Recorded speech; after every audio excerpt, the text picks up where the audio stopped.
foram as primeiras impressões desses dias breves, mas muito intensos já de trabalho aqui no Flamengo, conhecendo estruturas, esteve também recentemente no Maracanã. Eu queria que você resumisse um pouco de tudo que você viu, explicasse um pouco para o torcedor que está ligado com a gente. Seja bem-vindo mais uma vez. Boa tarde a todos. Hoje estou um bocadinho melhor aqui da voz.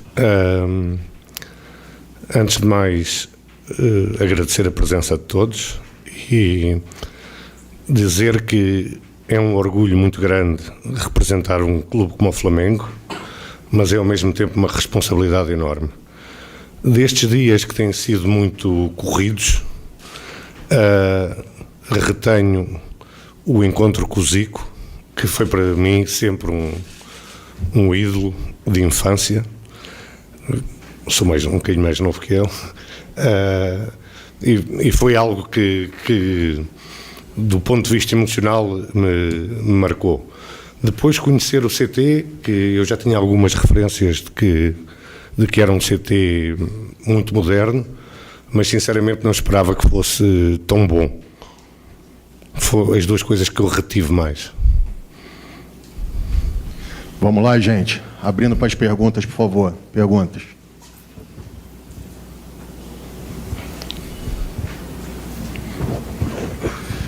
Oi, aqui Fábio Jupa, da TV Globo Sport TV. Muito boa tarde, seja bem-vindo. Gostaria de saber, o senhor já conversou, claro, com o presidente Luiz Eduardo Batista, né? O senhor esteve com o Filipe Luiz, o treinador lá em Portugal, antes de vir para o Brasil, já teve as suas primeiras impressões aqui, viu o CT. Eu queria saber qual é a prioridade do senhor, qual vai ser o primeiro ponto a ser atacado do seu trabalho, o que o senhor vai ser contratação, reformulação de elenco, o que o senhor pretende como primeiro ato assim, da sua gestão? Eu tenho que ser responsável e não posso chegar aqui e não conhecer as pessoas, não conhecer o ambiente e começar a querer fazer as coisas à minha maneira. A primeira coisa que vou fazer é conhecer todas as pessoas da estrutura do futebol, perceber quem se adapta à forma como nós queremos trabalhar e, ao mesmo tempo, como é óbvio, porque é o mais importante, cuidarmos da equipa profissional. Próxima. Quem vai? Isto é água, posso beber? Sim. Boa tarde, Monique Danello, da TNT Esporte, seja bem-vindo. Obrigado. A gente sabe que é uma fase de transição, né, mudança de diretoria, de presidência, e que as coisas seguem acontecendo no clube, como, por exemplo, o fim de contrato de alguns jogadores e todos esses detalhes que vocês têm aí para cuidar nos próximos dias. E um desses jogadores foi o Davi Luiz, ele se despediu do Flamengo, né? E ele, no mesmo dia lá em que você esteve no Maracanã, deu uma declaração muito marcante, dizendo que ficou sabendo que ele não estava nos planos pelo Instagram e que ele não recebeu nenhuma ligação. Eu não sei se vocês chegaram já a tratar disso, porque era o momento em que você estava sendo contratado, mas como vocês estão olhando, né, para esses casos de jogadores que estão em fim de contrato, especificamente falando dessa despedida aí do Davi? Obrigada. O David é alguém por onde passou, e passou para o Benfica, na altura que eu lá estava, que sempre colheu o agrado da torcida, das pessoas que trabalhavam com ele, um respeito enorme pela carreira dele, mas o que se passou foi algo profissional. Eu, quando quero contratar um jogador, não falo direto com o jogador, até porque os agentes normalmente ficam, como é que vocês dizem, ficam putos quando nós fazemos isso. E o que se passou com o David foi, até porque eu tenho relação, conheço as pessoas que lidam com o David há muitos anos, desde o tempo do Benfica, as pessoas, ainda eu estava na Croácia, pediram-me, assim que eu tivesse uma definição sobre aquilo que ia acontecer ao David, que lhes comunicasse. Assim que eu reuni com o Filipe Luiz, foi comunicado pela manhã muito cedo aqui no Brasil às pessoas competentes, e foi isso que se passou. Desejo a maior sorte do mundo ao David. É um excelente atleta e sei que é um excelente ser humano. Inclusive recebi aqui uma mensagem do agente dele desejando sorte por parte do David, e é um assunto encerrado. Desejo a maior sorte do mundo ao David e que seja muito feliz, como sempre foi em todos os sítios onde passou. Próxima. Oi, Boto. Boa tarde. Roberta Barroso, da ESPN. Você falou que chegou, que ainda precisa conhecer, né? Muita coisa por aqui, mas você já vem conversando com o Felipe Luiz. Vocês pensam em até quantos reforços para essa próxima temporada? E eu gostaria de saber se uma das prioridades é um substituto para o Gabigol. Obrigada. A partir do dia 18 de dezembro, em que o BAP anunciou o que eu seria o diretor de futebol do Flamengo, converso todos os dias com o Filipe. Tivemos a oportunidade, porque estávamos perto, ele na Corunha, eu no norte de Portugal, de nos encontrarmos pessoalmente, porque é sempre melhor. Temos bem claro a primeira coisa, e que fique isto bem ciente, é que o elenco tem uma qualidade enorme. Sabemos que temos que fazer alguns ajustes, e esses ajustes vão ser feitos com tempo, no tempo que nós queremos, e não para agradar à torcida, a vocês, imprensa, que gostam dessas coisas, mas aquilo que nós achamos que deve ser o ideal para o Flamengo que queremos. Porque nós queremos a torcida contente em dezembro, feliz em dezembro e não em janeiro. Boto, aqui, Thiago Lima do GE, seja bem-vindo. Queria te perguntar a respeito de um atacante que o Flamengo está de olho, que é o Lassina Traoré, do Shakhtar. Se pudesse explicar como é que está essa negociação em relação a esse jogador e se o torcedor pode esperar um perfil de contratação nesse estilo. Até que foi muito, você teve marcante isso na passagem pelo Benfica, pelo Shakhtar, porque nos últimos anos o Flamengo sempre tem feito contratações muito grandes em termos de nome e de dinheiro. Se ele também pode esperar um perfil, esse perfil vai mudar com você no comando. Obrigado. A primeira parte da questão, que é o Lassina Traoré. O Lassina Traoré é um jogador que eu conheço muito bem, porque quando estava no Shakhtar comprámo-lo ao Ajax. Na altura, com 18 anos, ainda pagámos 10 milhões de euros. É um jogador que nós pensamos, mas que está em análise, como muitos outros estão, porque a posição de atacante, e voltando à questão dela há pouco, que eu não respondi diretamente, é realmente a mais prioritária, mas nós não queremos falhar. E como não queremos falhar, queremos exatamente encontrar o perfil que interessa ao nosso treinador e ao Flamengo, como é óbvio. Esse perfil pode ser um nome mais sonante, mas pode ser também um nome menos sonante, porque normalmente os nomes sonantes é para agradar a torcida. Nós queremos alguém que tenha rendimento. E é isso que nós vamos procurar, estamos a procurar. Vocês têm dado uma ajuda grande como scouts, a lançar uma série de nomes para nós irmos analisando, e estamos nesse processo de análise. Próxima pergunta. Boa tarde, João Pedro Fragoso, Jornal Globo, seja bem-vindo. Eu queria saber se nessas conversas que você já teve com o BAP, com o Felipe Luiz, vocês já conseguiram definir qual vai ser o DNA que o Flamengo vai ter sob o comando dessa nova gestão. A gente sabe que a torcida gosta de um futebol ofensivo, mas dentro das várias formas de montar um time ofensivo, como vai ser o estilo, qual vai ser o estilo do Flamengo, qual vai ser o estilo das contratações de jogadores do Flamengo dentro dessa metodologia que vocês querem implementar? Obrigado. Obrigado. Essa é uma questão bastante interessante e que vou ter todo o gosto em responder. O DNA do Flamengo é Zico, Júnior Maestro, esta gente toda que passou pelo Flamengo, e é um futebol ofensivo, como é óbvio, é dominante, temos que dominar, e tudo vai ser feito para respeitar esse DNA. A escolha do Filipe Luís, como o Presidente disse, foi da minha responsabilidade. Eu poderia ter escolhido outro treinador. Eu acho que sou pioneiro, eu, mais uma equipa que trabalhava comigo no Shakhtar, de termos uma coisa que se chama scouting de treinadores, porque nós no Shakhtar tínhamos uma linha bem definida de como é que queríamos jogar, não porque era um DNA do clube, porque o clube não tinha essa história, ou porque a torcida assim exigia, porque o Shakhtar não tinha torcida, mas porque o dono do clube o exigia. E nós contratávamos sempre os treinadores que respeitavam esse DNA. E criámos um scouting de treinadores, que tínhamos sempre uma lista de treinadores que tinham esse DNA para poderem entrar no clube. O Filipe foi uma escolha minha, e se falhar, a culpa é minha.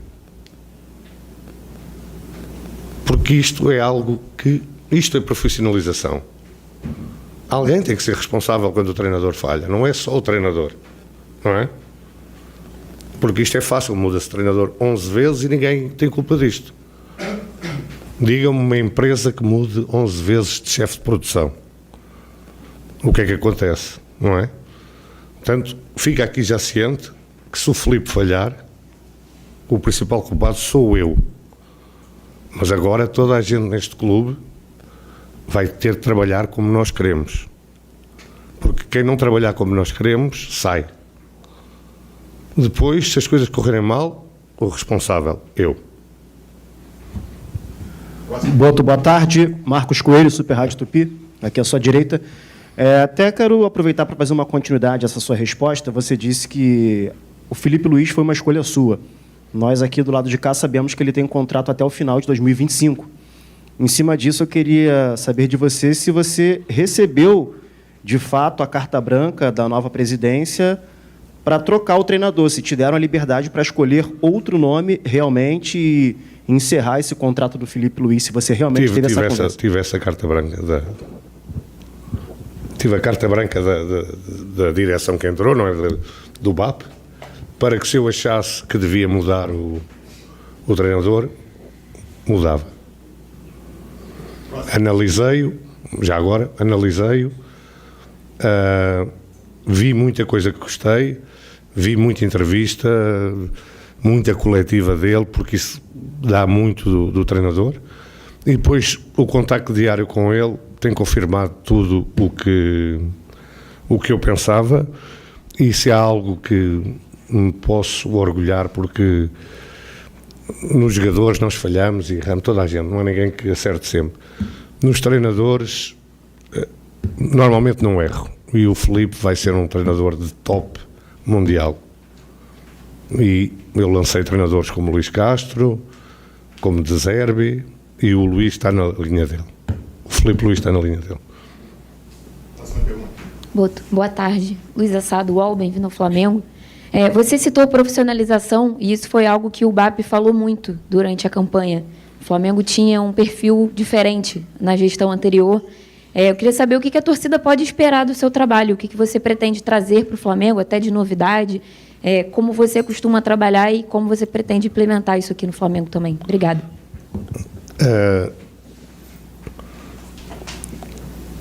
O profissionalismo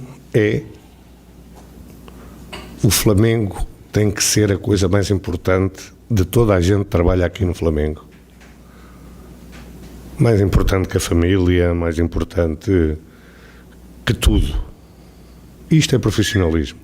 Nós temos que dar o máximo, porque existem 50 milhões de pessoas lá fora que fazem muitos sacrifícios para acompanharem o Flamengo, e nós, é um privilégio, tem que ser um privilégio para toda a gente, e toda a gente começa por mim e acaba na pessoa da rouparia, na cozinheira, em toda a gente, tem que perceber a responsabilidade que tem e que isto é a coisa mais importante da vida deles. Isto é que é profissionalismo.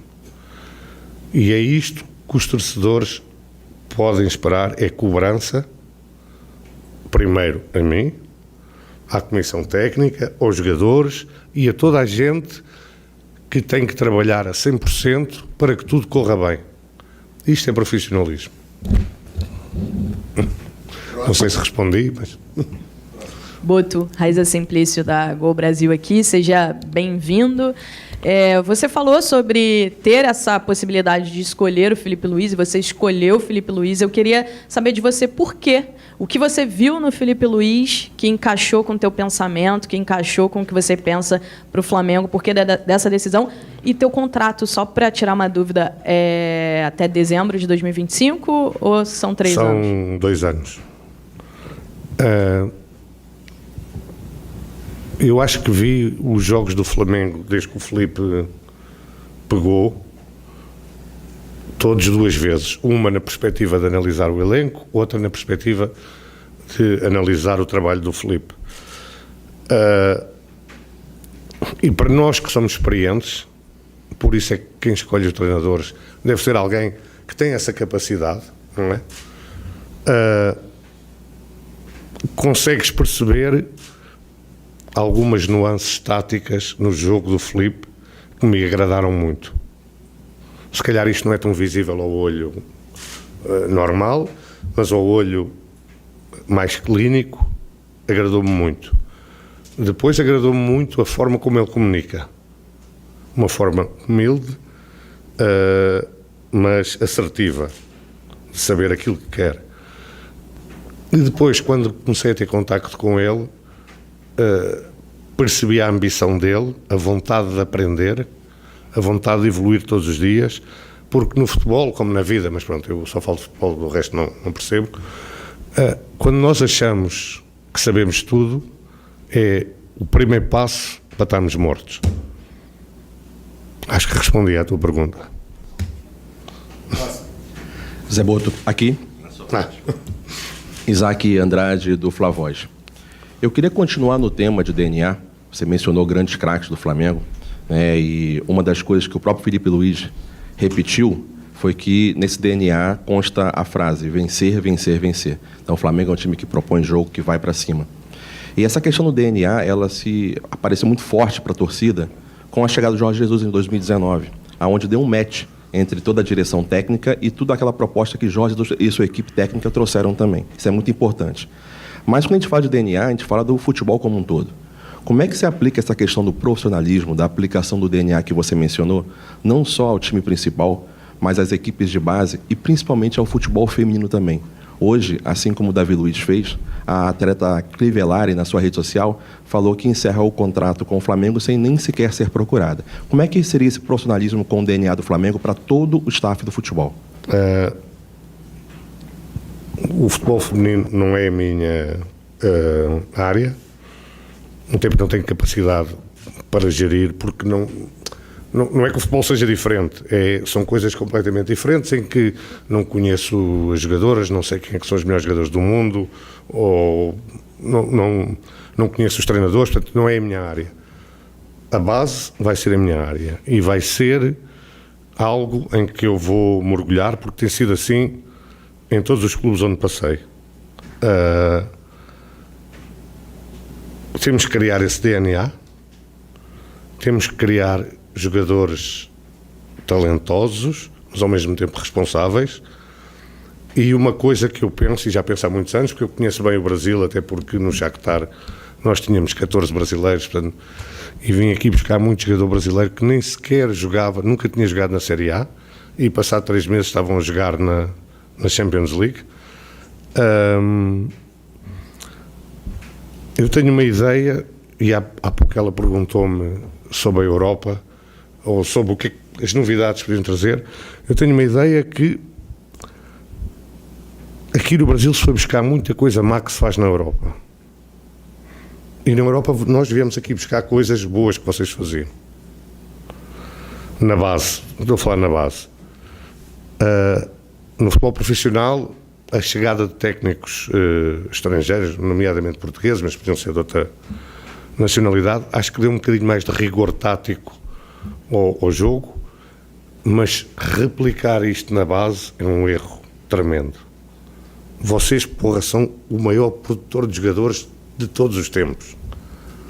O Romário, o Ronaldinho, o Zico, não parava aqui, não é? E parece que querem fazer jogadores como na Europa.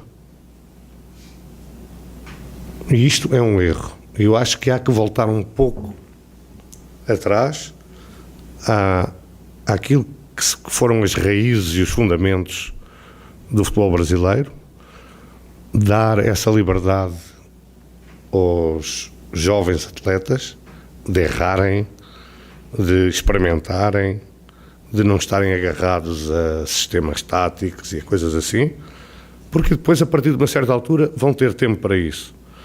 Agora, é fundamental, na minha ótica, que se mude a forma como se forma jogadores no Brasil. Vocês estavam bem, foram copiar a Europa e neste momento estão mal. Não produzem tanto talento como há 10 anos, 15, 20, 30. E isso é algo que eu acho que vamos ter que mudar aqui. Isto é o país do futebol, vocês faziam bem, vamos ter que continuar a fazer como faziam antes. José Boto, aqui à frente, Renan Moura da Rádio Globo, bem-vindo ao Brasil. Até pegando esse gancho que você acaba de falar sobre base, queria saber como é que vai ser esse trabalho justamente com a base do Flamengo. Tem até o slogan "Craque Flamengo faz em casa", e se o Flamengo vai ter uma janela inicial de transferências agressiva ou apenas após o Super Mundial. Queria que você já tenha os valores que o Flamengo tem a trabalhar no mercado e se esse câmbio também de 1 para 6, 1 para 7 para o euro, né, também vai ser um dificultador para você. Para já, nós identificamos o que necessitamos. E volto a dizer, a minha leitura, a leitura do Filipe, é que o elenco é muito bom e que pode render ainda mais do que tem rendido nestes últimos tempos. Portanto, não estamos aqui, temos que ir comprar, temos que ir buscar jogador. Não. O que temos é muito bom, agora vamos reforçá-lo. Mas vamos reforçá-lo tentando minimizar o erro. Não é? Este jogador porque vai para o Corinthians, ou o outro porque vai... Não, vamos buscar o que queremos e quando tivermos a certeza que é isto que queremos. Já conversei com o Presidente em relação às verbas que temos para gastar. Posso-vos dizer, não vou aqui divulgar, como é óbvio, não é? E isto é uma parte da profissionalização também, é não discutirmos publicamente os assuntos internos. Mas é suficiente para os reforços que queremos, para aquilo que achamos necessário para que o elenco seja ainda melhor. Gente, deixa eu só falar uma coisa, nós temos mais 5 minutos de coletivo, tá? Não vai dar para atender todo mundo, então vamos seguir para quem me pediu ali. Vai, Castanha. Boa tarde, Boto. Seja bem-vindo ao Flamengo. Bruno Castanha.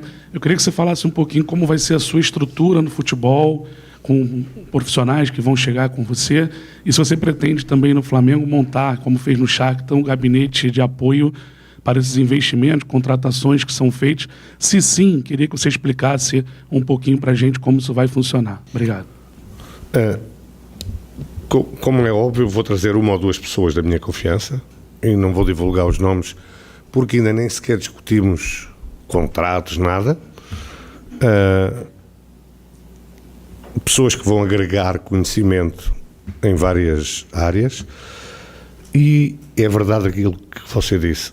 O futebol é talvez o único negócio em que as pessoas fazem investimento e não cuidam do investimento. Não é? Gastam 10 milhões e depois, se render, rendeu. Se não render, vai-se comprar outro.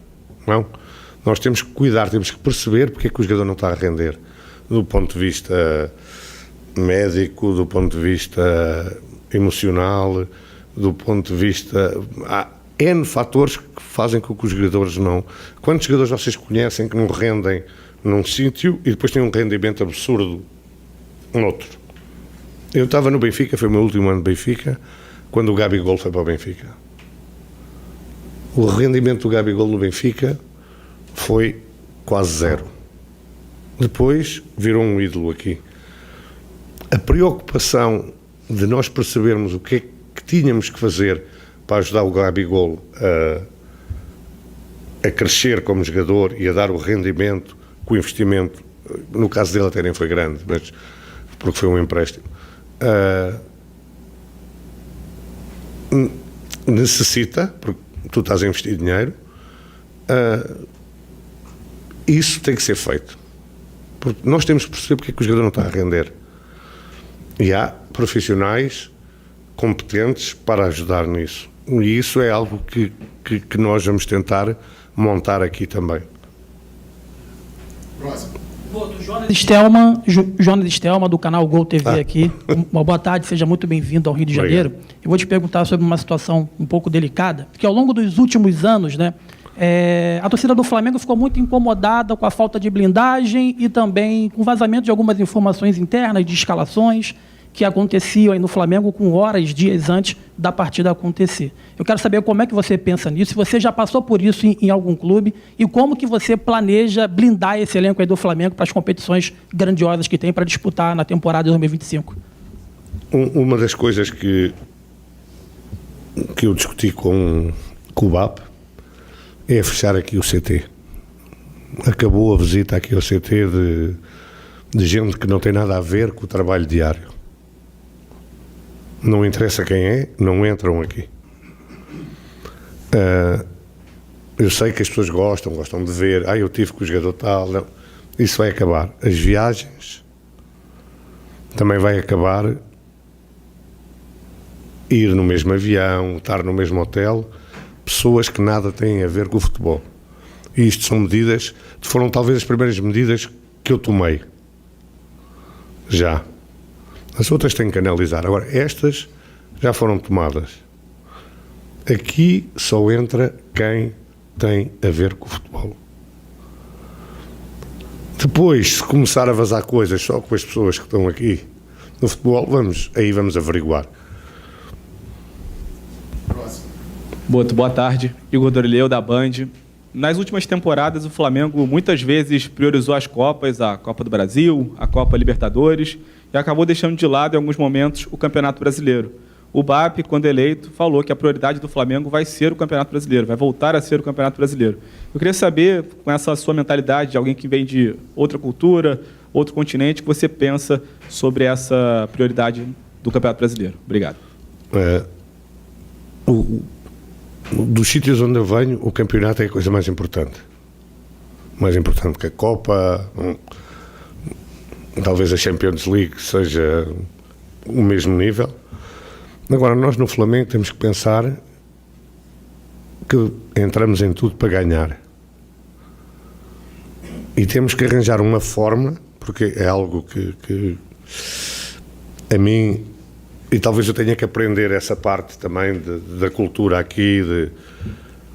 Não, nós temos que ter um elenco e uma mentalidade que é vamos para ganhar tudo. Se por um motivo qualquer temos que priorizar algo, vai ser sempre o campeonato.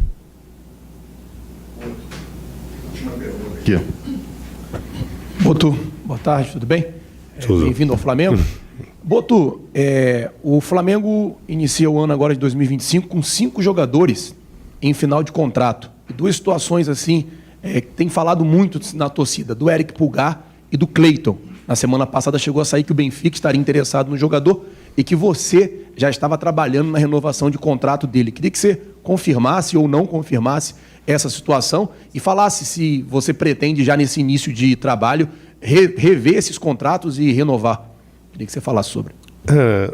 Portanto, esses jogadores têm contrato com o Flamengo. Tu, quando assinas um contrato com a tua entidade, como é que se diz, empregadora, tens que cumprir e respeitar esse contrato, não é? Nós vamos analisar com calma, perceber se vale a pena, da nossa parte Flamengo, renovar esses contratos, se os jogadores têm essa visão de renovar o contrato ou não, mas eu tenho uma visão muito pragmática da coisa. O jogador assina um contrato, se o treinador quiser usar, não é porque está a 6 meses de finalizar o contrato que não vai jogar. O treinador precisa, joga. O jogador é profissional, tem que ser profissional, e nós, como entidade que paga o jogador, temos que exigir do jogador esse profissionalismo. Se vamos renovar todos, se vamos renovar só um, se vai ser o Cleiton ou não, é uma questão que nós temos que analisar ainda. Cheguei há 2 dias, ainda não parei, quase que não parei para trabalhar, só coisas que a Flá TV, com isto, com aquilo. Espero que agora, a partir de hoje, tenha um bocadinho mais de paz, para me poder começar a trabalhar com mais horas de trabalho. Muito obrigado, gente. Obrigado, José Boa. Tá. Feliz Obrigado. Ano Novo. Tá importante.